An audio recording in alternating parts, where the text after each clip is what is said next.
네, 안녕하세요. 봉쌤입니다. 오늘은 24년 9월에 시행된 고1 모의고사 독서, 그 중에서도 기술 파트 분석해 볼게요. 기술 파트에는 암호학과 관련된 글이 실려 있었죠. 꽤나 어려웠을 거예요. 근데 지문이 어려웠던 만큼 문제는 굉장히 쉬웠습니다. 쌤이랑 바로 분석을 해볼 건데요. 분석하기에 앞서서 이제 쌤이랑 독서 공부 처음 하는 친구들 있을 거예요. 쌤이 독서 공부하는 방법 영상 찍어둔 거 여기에다가 링크 걸어둘 테니 꼭 참고하시고 그 다음에 이 영상 시청해 주세요. 그러면 바로 1문단부터 분석해 보겠습니다. 1문단은요, 앞으로 전개될 내용을 스포해주는 공간이에요. 그래서 1문단은 항상 꼼꼼하게 읽어주셔야 합니다. 물론 다른 문단도 꼼꼼하게 읽어야 돼요. 자, 봅시다. 첫 번째 문장 한번 볼 건데요. 여러분들 딱 읽었을 때 어때? 순서가 있는 말이지. 쌤은 순서에 환장을 합니다. 아시죠? 자, 표시해 봅시다. 인터넷이 발달을 했어. 그래서 데이터 저장 및 분석 과정이 인터넷상에서 이루어지고 있어. 이에 따라서 개인정보와 같은 민감한 데이터는 같은 말이지. 앞으로 개인정보가 나오면 민감한 데이터로 바꿔서 해석해도 돼요. 어쨌든 이러한 데이터들은요, 암호화가 되었습니다. 그래서 인터넷 서버에 저장이 되었대요. 보이시나요?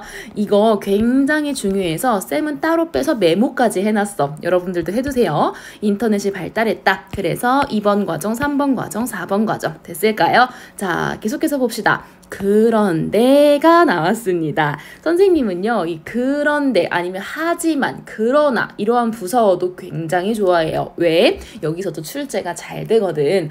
근데요, 현재 널리 사용되는 공개키 암호화 방식으로 암호화된 데이터랍니다. 그러니까 1번, 2번, 3번, 4번 순서대로 가는데 3번 순서에서 공개키 암호화 방식이라는 것으로 암호화된 데이터는 통계 처리를 위한 연산을 수행하기 위해서, 그러니까 목적이죠. 통계 처리를 하려고 뭐 곱하기, 나누기, 더하기, 빼기 이런 거를 해야 되나 봐. 근데 이것을 하기 위해서 어떻게 하냐? 원래 데이터로 복원화하는 복호화 과정을 거친대요. 그 다음에 연산을 다시 하고 그 결과를 다시 암호화해야 한답니다. 자, 볼게. 다시 정리하자면, 자, 인터넷 발달에서 데이터 저장 및 분석 과정 인터넷상에서 이루어지고 그 다음에 암호화를 할 건데, 이 과정에서 공개키 암호화 방식으로 암호화된 데이터들은요, 어떻게 하냐?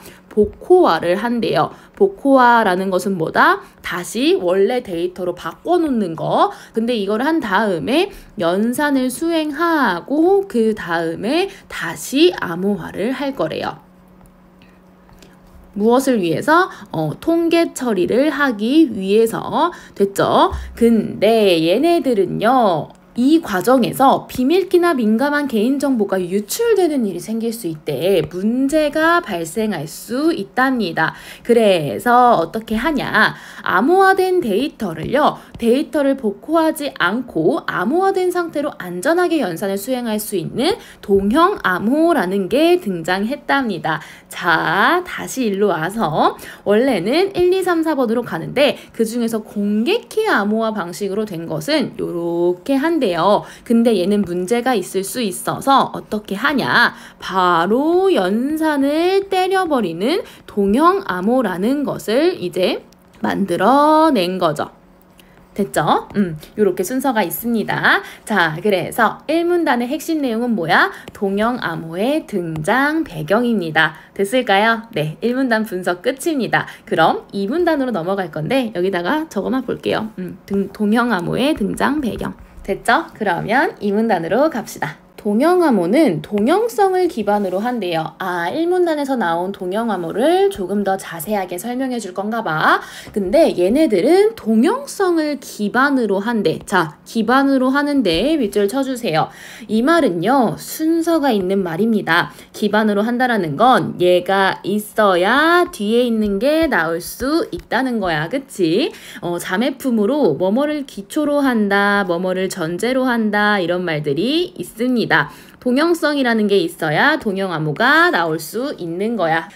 쌤이 이렇게 순서에 환장하는 이유는요, 선지에 굉장히 많이 출제되기 때문인데, 이런 식으로 출제돼. 예를 들면 동형 암호가 완성이 되면 동형성이 생겨난다. 얘를 1번처럼 표현하고 얘를 2번처럼 표현하는 선지가 마구마구 출제가 되거든요. 굉장히 그럴싸한 조사나 단어로 포장을 한 다음에 선지로 출제가 된단 말이야. 그럼 너네가 낚인다고. 알겠어? 그러니까 순서를 좀 명확하게 인지를 해두세요. 어찌됐든 얘네들은 동형성을 기반으로 하는데요. 동형성이 뭔지 정의 내려주고 있습니다. 동형성이란 뭐냐? 데이터를 암호화한 상태에서 특정 영상을 수행했을 때 나오는 결과가 암호화하지 않은 상태에서 같은 연산을 수행하고 암호화한 결과와 같은 것을 말한대요. 이거 우리 이미 알고 있는 내용이야. 뭐냐면 요 말이잖아. 암호화하지 않은 상태에서 연산하고 암호화한 거랑 암호화한 상태에서 바로 연산한 거랑 같은 거. 그게 뭐다? 동형성이래. 우리 위에서 이미 나온 얘기잖아. 그치? 당연히 얘가 문제가 있으니까 얘 대안으로 나온 게 이거라면 결과가 같아야겠지. 그치? 어쨌든 요게 바로 동형성이랍니다. 어렵지 않죠? 어려울 수도 있겠지만 자, 근데 이때요, 연산의 횟수에 제한 없이 특정한 종류의 연산에만 동형성을 갖는 암호를 부분 동형 암호라고 한답니다. 이제 연산을 할 거잖아. 곱하기 더하기 빼기 나누기 할 거잖아. 근데 이 부분 동형 암호는 마음껏 해도 된대. 대신 하나만 되는 거야. 곱하기면 곱하기, 더하기면 더하기, 빼기면 빼기, 나누기면 나누기. 오케이? 얘만 된답니다. 쌤은요, 이러한 보조사도 되게 좋아해요. 낚시 문제 내기 딱 좋잖아. 그치? 그러니까 여러분들도 읽을 때 이러한 뭐뭐만, 뭐뭐도 이러한 보조사에 집중 항상 해주세요. 그 다음에는요, 연산의 종류와는 관계없어. 곱하기 더하기 빼기 나누기 마음껏 해도 돼. 대신 얘는요, 횟수에 제한이 있답니다. 그게 뭐다? 제한적 동형 암호다. 그 다음에 마지막, 횟수 상관없어. 마음껏 해도 돼. 근데 얘는 곱하기랑 더하기만 돼. 그 암호를 뭐라고 하냐? 완전 동형 암호라고 한답니다. 지금 동형 암호를 종류에 따라서 분류를 했죠. 여러분들, 요 패턴도 독서에서 굉장히 많이 나오는 패턴이란 말이지. 예를 들면 네모라는 개념이 있는데 이 개념이 뭐 3가지 갈래로 나뉘는 거야. A, B, C. 이런 식으로 나누어서 설명하는 패턴은 독서 기본 패턴이에요. 그럴 때마다 여러분들이 해야 할 건 뭐냐? 이 A, B, C의 차이점을 명확하게 인식할 것. 문제 100% 나옵니다. A랑 B랑 비교하는 거, B랑 C랑 비교하는 거, A랑 C랑 비교하는 거. 뭐 공통점도 찾아야 되는데 공통점은 뭐 이거겠지. 그치? 그리고 얘랑 얘랑만 갖는 공통점이 있을 수도 있고 얘랑 얘랑만 갖는 공통점이 있을 수도 있어. 그러니까 각각의 공통점도 찾을 수 있는 만큼 찾아주세요. 그 다음에 마지막으로 해야 될 건 이 ABC의 관계를 살펴보는 거야. 예를 들면 뭐 A가 별로여서 등장한 게 B다. B가 별로여서 등장한 게 C다. 이러한 보완적인 관계일 수도 있고 아니면 다 따로따로 완벽하게 나뉘어 있는 관계일 수도 있는 거야. 그러한 관계까지 찾아주세요. 알겠죠? 이 문단에서는 동형 암호에 대해서 좀 더 설명을 해주고 있고 얘를 분류하고 있다. 이렇게 봐주시면 될 것 같아요. 자, 그럼 여기에다가는 적어볼게요. 동형 암호의 종류. 됐죠? 쌤은 여기에다가 따로 또 정리를 해놨습니다. 암호화하고 바로 연산 때리는 게 동형 암호인데 얘네들은 이렇게 3개로 나뉜다. 자, 그러면 3문단으로 넘어갈게요. 3문단에서는 완전 동형 암호에 대해서 조금 더 설명을 해주고 있네. 얘는 사용하는 원리에 따라서 또 나뉘어. 뭐로 나뉘어? 격자 기반과 그 다음에 CRT로 나뉜답니다. 봅시다. 완전 동형 암호는 어떻게 나뉘냐? 격자랑 CRT로 나뉜다. 뭐에 따라서 나눈다고? 원리에 따라서 나눈다고. 그러면 얘는 차이점이 뭐야? 원리겠지. 그치? 자, 계속해서 읽어보겠습니다. 자, 그중 격자 기반 완전 동형 암호는요. 수학계에서 답을 찾기 어렵다고 알려진 격자 문제를 응용하여 만들어졌고요. 이 방식은 순서 나온다 얘들아. 원문 데이터를 비트 단위로 변환을 한 다음에 각각의 비트를 개별적으로 암호화할 암호화할 거래. 근데 그 암호화하는 방식이 뭐냐? 이제 암호키 P라는 게 있고 그 다음에 임의의 정수 A라는 게 있는데 이걸 곱할 거야. 그 다음에 원문에 더해주면 된대요. 그게 바로 암호화 시키는 방식이야. 근데 이 과정에서 혹시나 이제 안정성이 떨어질 수도 있잖아. 그래서 무작위로 오류값을 추가해주면 된답니다. 됐니 얘들아? 여기까지 이해됐어? 동형암호라는 게 이제 암호화 시킨 다음에 바로 연산 때려버리는 거잖아. 근데 그 중에서도 완전 동형암호를 사용하고 그 중에서도 격자 기반 완전 동형암호를 사용할 때 암호화하는 방식에 대해서 설명을 해줬어요. 됐죠? 자, 봅시다. 그래서 안정성을 높였어. 그 다음에는 이제 뭘 하겠어 얘들아? 연산을 할 거 아니야. 근데 완전 동형 암호는 아까 뭐라고 했냐면 횟수의 제한은 상관없지만 덧셈이랑 곱하기만 된다 그랬어. 그래서 뭐 곱하기 더하기를 막 미친 듯이 할 거야. 근데 그럴 때마다 어떻게 되겠니? 추가해놓은 오류값이 커지게 되겠죠. 특히나 곱셈할 때는 엄청 커질 겁니다. 그러다가 보면요. 이제 계속 곱하기 더하기를 하다 보면 일정 횟수 이상 반복하다 보면 원문 복호화가 불가능해진대요. 오류값이 너무 커지다 보니 원문으로 복호화가 불가능한 상황에 이르는 거야. 됐을까? 산문단에서는 완전 동형 암호 중에서도 격자 기반 완전 동형 암호에 대해서 설명을 해주고 있군. 이렇게 하고 사문단으로 넘어가면 됩니다. 쓸게요. 격자 기반 완전 동형 암호. 여기까지 이해가 잘 돼야 할 텐데. 자, 갑시다. 자, 사문단으로 갈게요. 따라서 연산을 지속적으로 수행하기 위해서는 여기서 말하는 연산은 곱하기랑 더하기겠죠. 얘를 계속 하려면 오류값이 한계치에 이른 암호문은 부트스트래핑 과정을 반드시 거쳐야 한답니다. 쌤은 이러한 부사도 좋아해. 100%라는 거잖아. 예외가 없다라는 거지. 낚시 문제 내기 딱 좋으니 이것도 항상 체크해주세요. 이제 순서가 나올 겁니다. 일정 횟수의 덧셈과 곱셈 연산을 수행을 했어. 그래서 암호문의 오류값이 누적이 돼. 그러면 다른 암호키로 해당 암호문과 암호키 P 자체를 암호화할 거랍니다. 우리 아까는 이 격자 기반 완전 동형 암호에서 암호키 P 요걸 통해서 암호화 했잖아요. 근데 이번에는 다른 암호키래요. 그럼 뭐 Q라고 해볼게요. 얘로 해당 암호문도 암호화하고 암호키 P 자체도 암호화를 한답니다. 그 다음에 복호화 회로를 통해서, 복호화라는 건 이제 원문으로 복구시키는 거잖아. 이걸 통해서 기존의 암호키 P에 의한 이전 암호문을 복호화하면요. 그동안의 연산 과정에서 누적된 오류값이 되거든 새로운 암호문이 만들어질 거래요. 자 얘들아, 이거 무슨 말인지 이해했니? 쌤은 모르겠는 거야. 이 다른 암호키로 해당 암호문과 암호키 P를 암호한 다음에 얘가 나오면 도대체 어떤 공식을 통해서 새로운 암호문이 만들어지는지 모르겠는 거야. 앞에 이거에 대한 충분한 설명을 해주지 않았거든요. 그래서 여기가 이해하기가 좀 어려웠을 것 같아. 그러면 그냥 쌤처럼 순서만 표시해. 이 부트스트래핑 과정을 거치면 이렇게 돼서 저렇게 돼서 어떻게 된다? 오류값이 제거된 새로운 암호문이 만들어진다. 그래서 더 연산을 할 수 있다. 이것만 이해하세요. 됐죠?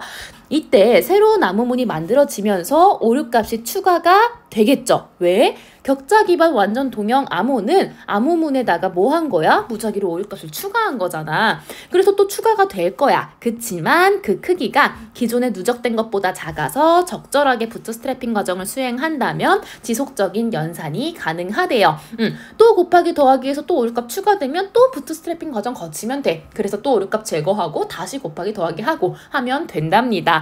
그래서 사문단에서는 하고 싶은 이야기가 뭐야? 부트스트래핑 과정이겠죠. 아이고 이름이 안 외워져요. 부트스트래핑 과정. 됐을까요? 네, 4문단까지 지금 봤습니다. 그럼 바로 5문단 넘어갈게요. 이 방식은 원문을 비트 단위로 변환하여 각 비트별로 암호화하기 때문에 이거 암호하는 과정이잖아. 근데 이것 때문에 원문에 비해 암호문 값이 10배에서 100배가량 커져서 저장 공간이 많이 필요하대요. 그럼 이건 장점이야, 단점이야? 단점이지. 그리고 개별 비트 단위로 암호문의 연산과 부트스트래핑 과정을 거쳐야 하기 때문에 때문에는 다 인과예요. 알죠? 원인과 결과. 연산 속도가 느리다는 단점이 있답니다. 오문단에서는 격자 기반 완전 동형 암호의 단점에 대해서 설명해주고 있네요. 됐죠? 자, 그럼 오문단까지 정리를 해보자면 얘들아, 동형암호라는 게 생겨났는데요. 그 동형암호는 요렇게 나뉘는데요. 그 중에서 완전 동형암호라는 게 있는데요. 그 중에서 격자 기반이라는 게 있어요. 격자 기반은 이런 거고요. 얘는 요런 단점을 가지고 있습니다. 이게 여태까지 내용이었어. 자, 육문단 보자. 그래서 최근에는 효율성을 개선한 CRT 기반 완전 동형암호가 등장했답니다. 우리 아까 CRT 언급됐었죠? 원리에 따라서 격자랑 CRT 나눈다고 했었지. 자, 근데 얘는 효율성을 개선한 거래. 그럼 나 얘들아 안 봐도 알 것 같아.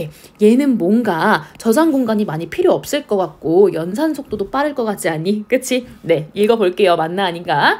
이 방식은 하나의 원문을 특정한 정수인 암호키로 나눈 나머지 값을 암호문으로 설정을 한답니다. 자, 얘들아, 그냥 값이 아니라 나머지 값이야. 너네 나누기 할 줄 알지? 자, 이 나머지 값에서 원문을 복호화하는 방법인데요. 이때 암호키의 개수는 임의로 설정할 수 있대요. 내가 암호키를 2개 설정하고 싶으면 2개, 3개 설정하고 싶으면 3개 설정할 수 있는 거야. 그리고 각각의 원문마다 암호키의 개수만큼 암호문이 만들어진다. 내가 예를 들어 암호키를 3개를 설정할 거고 그 암호키를 1, 5, 7, 3개라고 한번 가정을 해보자. 그럼 원문을 1로 나눴을 때랑 5로 나눴을 때랑 7로 나눴을 때 나머지 값이 다 다르잖아. 그치? 그 나머지 값 하나하나가 다 암호문이 된다. 요 말입니다. 근데 우리가 이번에 한번 가정을 해볼 거예요. 암호키가 2개야. 그리고 정수로 된 원문 A와 B가 있다고 쳐. 얘네들을 덧셈 연산한 결과가 동형성을 갖는 원리를 간단히 알아보재요. 그럼 나는요, 이거 안 봐도 결과는 알 수 있어. 우리 동형성이라는 게 뭐였니? 자, 동형성이라는 건 복호화된 거, 그러니까 원문 상태에서 연산하고 암호화한 거랑 암호화된 상태에서 연산 때리는 거랑 결과값이 같은 게 동형성이었잖아. 그치? 그러면 얘는요, 간단하게 정리를 해보자면 천천히 해볼게요. 이게 동형성이었어. 그치? 그러면 우리 이거를 먼저 식으로 표현을 하고 그 다음에 이거를 식으로 한번 표현을 해보자. 자, 복호화된 상태라는 건 원문 상태니까 우리 원문이 뭐였어? A랑 B였지. 자, A랑 B가 있는데 이걸 연산할 거래. 근데 우리 어떤 연산을 한다고 했냐면 덧셈 한다고 했습니다. 얘랑 얘를 더해줄 거야. 그 다음에 암호화를 시킬게요. 근데 지금 보면 암호키가 P랑 Q 2개거든요. 그러면 얘를 P로 나눈 나머지는 요렇게 작성을 하고 Q로 나눈 나머지는 요렇게 작성을 하겠습니다. 됐죠? 요렇게 2가지 암호문이 나왔어. 됐어? 자, 그럼 이번에는 밑에 거 해볼게요. 암호화된 상태에서 연산을 할 거야. 그러면 A를 P로 나눈 나머지는 요거고 B를 P로 나눈 나머지는 요거지. 요걸 더할 거야. 그치? 자, Q도 한번 해봐야겠죠. A, Q, B, Q. 그 다음에 얘네 둘을 더할 거야. 그치? 근데 동형성이 뭐다? 얘랑 얘랑 같은 거, 얘랑 얘랑 같은 게 동형성이다. 끝입니다. 결과가 이거예요. 얘랑 얘랑 같을 거고 얘랑 얘랑 같을 거야. 그거 이야기해 주는 거예요. 요거 줄줄이 요거 다 한번 이번엔 줄글로 되어 있는 거 이해해 보겠습니다. 자, 우선 서로 소인 임의의 정수 P와 Q를 암호키로 설정하고요. 정수로 된 원문 A와 B를 각각의 암호키로 나눈 나머지 값을 구하면 얘가 될 겁니다. 우리 여기까지 같이 했죠? 자, 이 나머지 값이 원문 A와 B의 암호문이 돼요. 맞습니다. 그리고 그림처럼 오케이 그림이 나왔네. 그러면 얘들아 이 그림을 반드시 이해를 해줘야 되거든요. 근데 우선 글부터 볼게요. 각 원문을 동일한 암호키로 나눈 나머지 값인 AP와 BP, AQ와 BQ끼리 서로 덧셈 연산을 수행을 할 거랍니다. 얘랑 얘랑 더할 거고 얘랑 얘랑 더할 거래요. 그럼 이건 뭐 하는 과정인 거야? 암호화된 상태에서 연산 때리는 동형암호를 하는 거야. 그치? 자, 근데 만약에 연산 수행의 결과값이 암호키랑 같거나 암호키보다 크면요. 한 번 더 암호키로 나누어 나머지 값을 구할 거래. 왜? 이걸 생각해봐. 여기가 제일 이해가 안 됐을 것 같은데 왜 나눌까요? 우리 지금 이 CRT는요, 나머지 값이 암호문인 거잖아. 그러니까 값이 더 크면은 한 번 더 나눌 수 있잖아요. 그래서 나눠주는 겁니다. 그렇게 하면 결과값이 어떻게 나오냐? 얘랑 얘는요, 원문 A와 B를 직접 덧셈 연산한 결과값을 암호키 P와 Q로 나눈 나머지 값인 얘와 얘와 같답니다. 자, 이게 무슨 말이냐? 요 말인 거지. 원문에다가 연산 때리고 암호화한 거랑 암호화하고 연산 때린 거랑 결과값이 같다. 요 말인 거죠. 그리고요, 원문을 각 암호키로 나누었을 때 나머지 값과 암호키를 알게 되면요, 복호화할 수 있답니다. 잘 봐. 나머지 값, 암호키 둘 다 알아야 되는 거예요. 얘와 얘를 알아야 된다고 했으니까 문제에서 뭐 둘 중에 하나만 알아도 된다 이런 식으로 나오면 틀려요. 둘 다 알아야 돼. 항상 조사에 집중합시다. 네, 우선 됐을까요? 지금 보면은 CRT 기반 완전 동형 암호가 동형성을 갖는 원리에 대해서 설명해주고 있는데 이 그림 이해 잘 안 되는 친구들 있으면 그냥 임의의 숫자 막 5, 8, 2, 3 설정해서 한번 계산해봐요. 똑같습니다. 이거 원문을 연산한 다음에 암호화 시킨 결과값이랑 각각의 원문을 암호화 시킨 다음에 연산한 결과값이랑 같다. 요거를 표로 나타내 준 거예요. 됐죠? 자, 그러면 여기에다가는 CRT 기반 완전 동형 암호가 동형성을 갖는 원리라고 적어 둡시다. 여러분들은 다 적으세요. 자, 그러면 6문단 가겠습니다. 이 방식 또한 안정성을 위해서 암호키의 개수를 늘려 계산이 복잡하고 무작위로 오류값을 추가하기 때문에 부트스트래핑 과정이 필요하대요. 이거 격자 기반 완전 동형 암호와 공통점이죠. 무작위로 오류값을 추가한다. 부트스트래핑 과정이 필요하다. 적어볼게요. 격자와 공통점이야. 하지만이 나왔어. 근데 공통점 얘기하다가 하지만 나오면 뭔 얘기 나오겠냐? 차이점 나오겠지. 자, 데이터를 정수 단위로 암호화하기 때문에 비트 단위로 암호화하는 격자 기반의 방식보다 대놓고 비교한다. 더 많은 데이터를 저장할 수 있답니다. 우리 아까 예측했던 내용과 똑같지 않나요? 우리 보면요. 격자 기반 완전 동형 암호는요. 데이터의 저장 공간이 많이 필요한데 그거를 개선한 게 CRT라고 해서 뭔가 저장 공간이 많이 필요 없을 거라고 예상을 했잖아. 그치? 자, 그 다음에 또한 한 가지 더 나올 거래요. CRT 방식은 원문보다 작은 나머지 값으로 연산을 수행하기 때문에 격자 기반의 방식에 비해서 또 대놓고 비교한다. 연산 값이 상대적으로 작아 연산 속도가 빠르다. 우리 이것도 예측했던 건데 그치? 여기 차이점 두 가지 나왔네요. 차이점이라고 할 수도 있고 CRT 기반의 장점이라고 할 수도 있겠네요. 자, 두 번째 장점. 그리고 격자 기반의 방식과 달리 병렬적으로 연산을 수행할 수 있다는 차이점도 존재하네요. 여기도 뭐뭐와 달리를 통해서 대놓고 비교하고 있습니다. 대놓고 차이점을 이야기해주고 있어요. 자, 그래서 7문단의 핵심 내용은 뭐야? CRT 방식의 특징 및 장점이라고 할 수 있겠죠? 네. 끝입니다.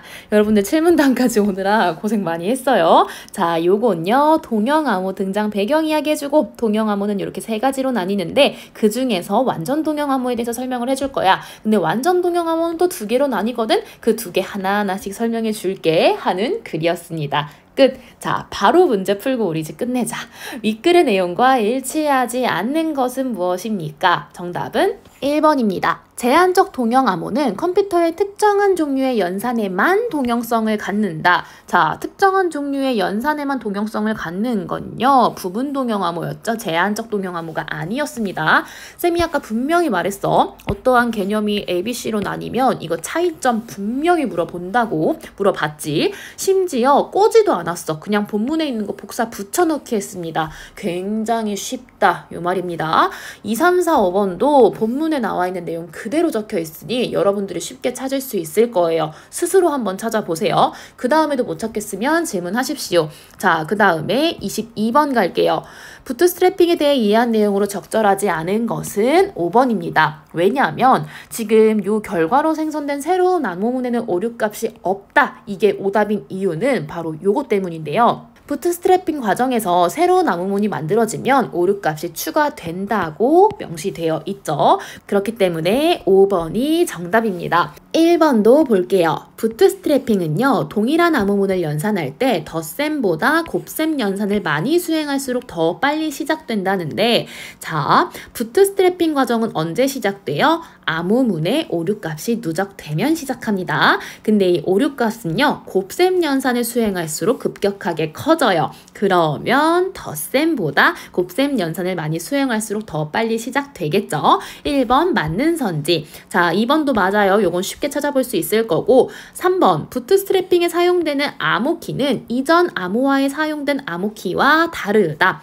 맞죠? 이전 암호화 할 때는 P를 썼는데 쌤이랑 아까 임의로 Q를 설정했죠. 다른 암호키 사용해야 돼서. 자, 3번도 맞습니다. 4번도 여러분들이 찾아보세요. 네, 23번 볼게요. 기역과 니은을 비교하여 이해한 내용으로 적절한 것은, 자, 지금 기역은 뭐고 니은은 뭐야? 기역은 격자 기반 완전 동형암호, 니은은 CRT 기반 완전 동형암호죠. 봐, 대놓고 비교하는 문제 나오잖아. 그치? 정답은 3번입니다. 니은은 기역과 달리, 그럼 기역에는 해당이 안 돼야 돼. 암호문의 오류값을 추가하여 안정성을 높인다는데 우리 아까 공통점 찾았잖아. 오류값 추가한다. 그치? 그럼 정답은 3번이네. 나머지는 다 맞습니다. 그 다음에 볼게요. 24번이 제일 어려웠을 것 같은데. 그치? 자, A를 바탕으로 보기를 이해한 내용으로 적절한 것은 한번 봅시다. 가에서요, 원문 연산의 결과값을 암호키로 암호화하면, 자, 원문 연산의 결과값은 42죠. 이걸 암호화할 거야. 근데 지금 보니까 암호키가 11이랑 13이네. 그러면은 41을 11로 나눴을 때 나머지 값과 13으로 나눴을 때 나머지 값을 구하면 되겠네요. 몇입니까? 9랑 3입니다. 그래서 5랑 4 패스. 자, 2번 나에서 이제 각 원문을 암호화한 암호키의 개수는 총 4개다. 뭐야? 2개잖아. 패스. 3. 다에서 만들어진 암호문을 연산한 결과값은 암호키로 다시 나눌 필요가 없다. 우리 암호키로 다시 나누는 경우가 있었어요. 어떤 경우였냐면 요 만약의 경우였죠. 어떨 때냐면 결과값이 암호키와 같거나 암호키보다 크면. 근데 지금은 어떤 경우야? 암호키보다 둘 다 작아요. 그렇기 때문에 굳이 나눌 필요가 없습니다. 정답은 3번이네요. 4번도 볼게요.